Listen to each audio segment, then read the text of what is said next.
Seaburgh is a small town by the sea on the east coast of England. This part of England is called East Anglia. I went to Seaburgh for a holiday in 1919 with my friend Henry Long. There were few visitors in Seaburgh that year. There was only one other visitor in our hotel. His name was Paxton. Paxton was a tall, thin young man. He looked worried and unhappy. One evening, when Henry and I were sitting in the hotel lounge, Paxton came up to us. "Excuse me," said Paxton. "I must speak to somebody. Something strange has happened to me. I'd like to talk to someone about it. May I talk to you?" "Of course," I said. "Please sit down and tell us about it." "A few days ago," Paxton said, "I went for a walk to Preston. Preston is a village about 5 miles from here. I took my camera with me. The church at Preston has an unusual door. I wanted to photograph it. There are 3 wooden crowns on the door. The village priest came out of the church. I asked him about the 3 crowns on the door. The priest told me a strange story. Many years ago," said Paxton, "Anglia was a kingdom. The last king of Anglia died over 1,000 years ago. When he died, his 3 crowns disappeared. The people believed that the crowns were magic. They believed that the crowns were buried in different places. The crowns guarded the coast against enemies from across the sea. About 300 years ago, one of the crowns was found. It was secretly sold. No one knows what happened to it after that." "What about the other 2 crowns?" asked Henry. "The second crown was washed into the sea. It was never found again." "What about the 3rd crown?" I asked Paxton. "Was it ever found?" "I'll tell you about that," answered Paxton. "There was a family here called Agar. The people believed that the Agars were guardians of the 3rd crown. The last Agar died a year ago, in 1918. He had no children. I found his grave in the churchyard. I wrote down what was written on the gravestone. William Agar died the 21st of December, 1918, aged 28 years.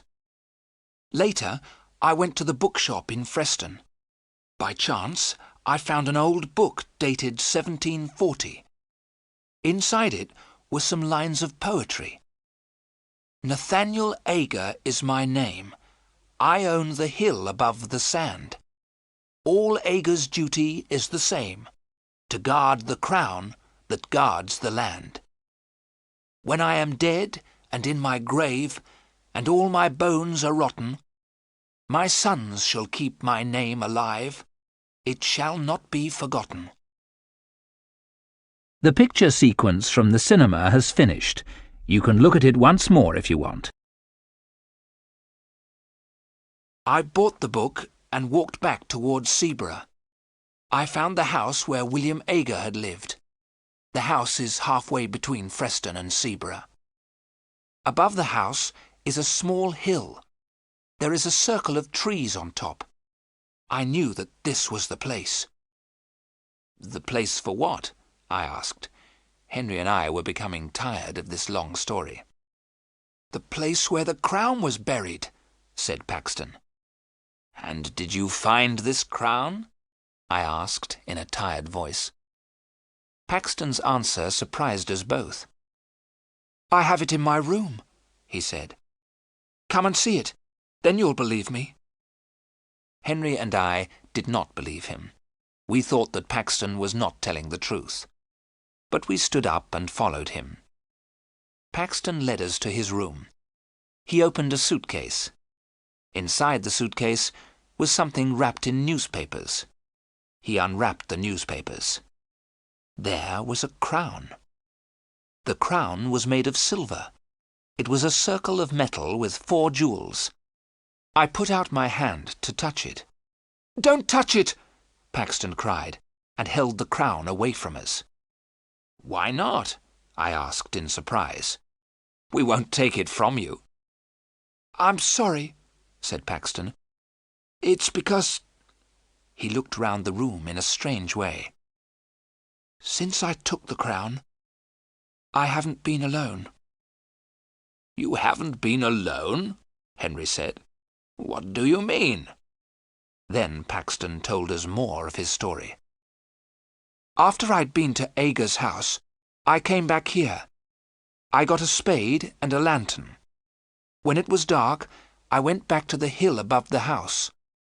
I started to dig a hole at the top of the hill, in the centre of the circle of trees. As I was digging," Paxton went on, "I was sure someone was watching me. Once I thought I saw someone, but I wasn't sure.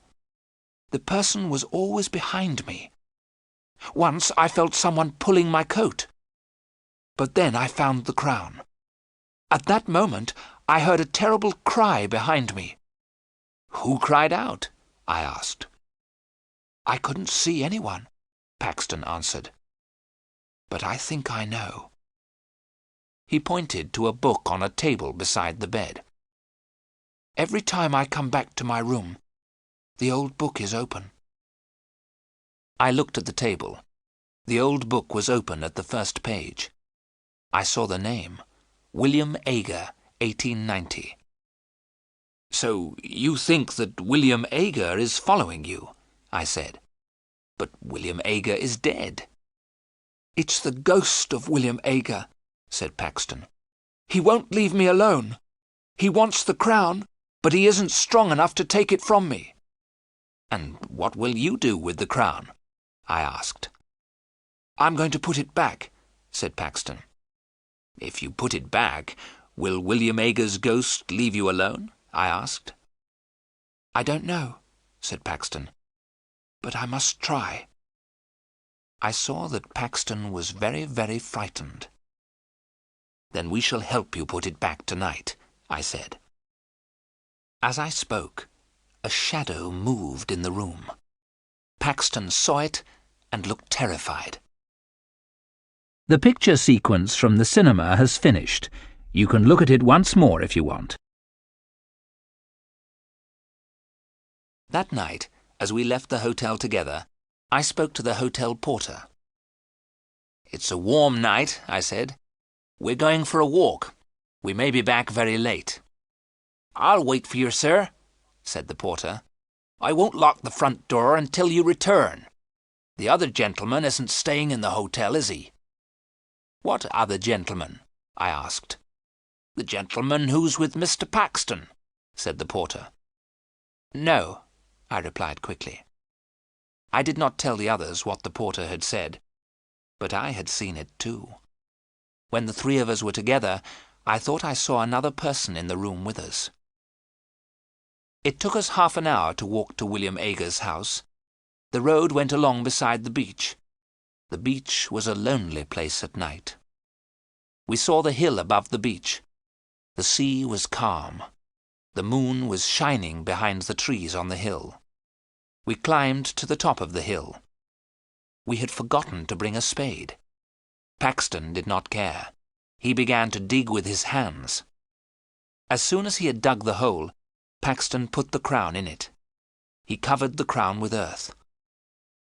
"It's back," he said in a loud voice. "Will you leave me in peace now, William Aga?" We heard nothing, but Paxton turned to us and said, "William Aga says never." We took Paxton back to the hotel. He walked in silence, looking down at the ground. "Don't worry," I said. "Everything will be all right tomorrow. We'll put you on a train to London. As soon as you're on the train, you'll forget all about this."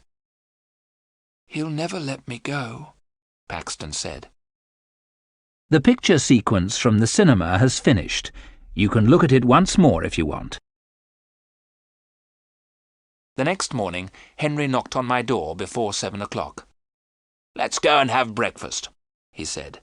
"Then we'll take Paxton to the railway station." I got dressed and went downstairs.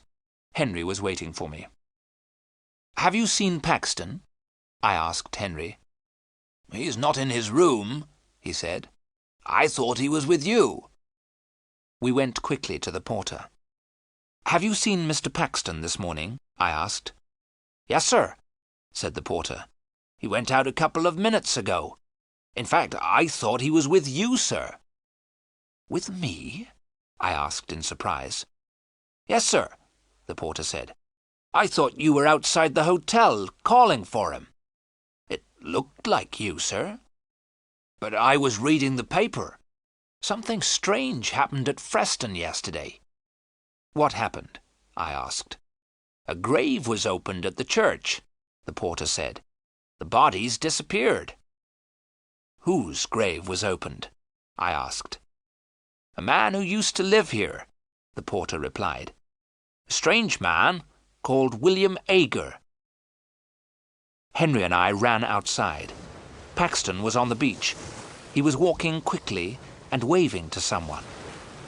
We could not see who he was waving to. There was a thick mist coming from the sea. As we ran after Paxton, the mist became thicker. In a few seconds, we could not see Paxton, but we saw his footprints in the wet sand.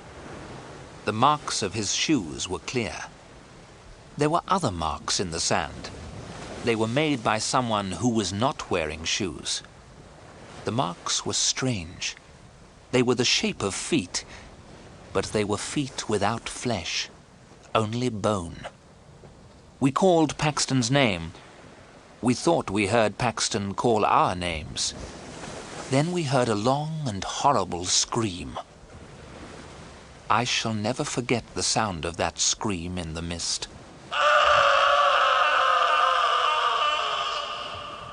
We stopped.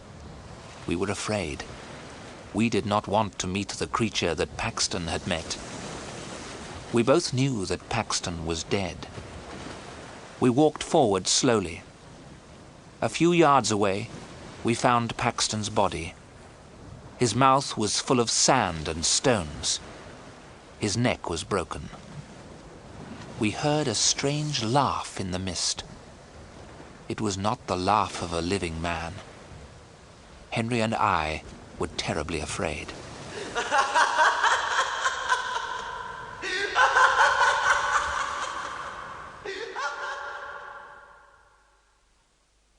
The police asked us a lot of questions.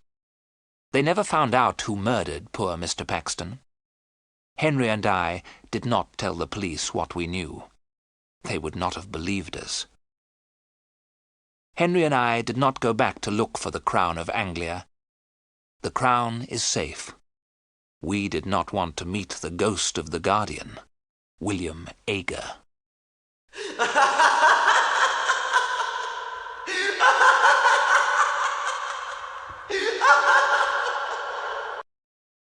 The picture sequence from the cinema has finished. You can look at it once more if you want.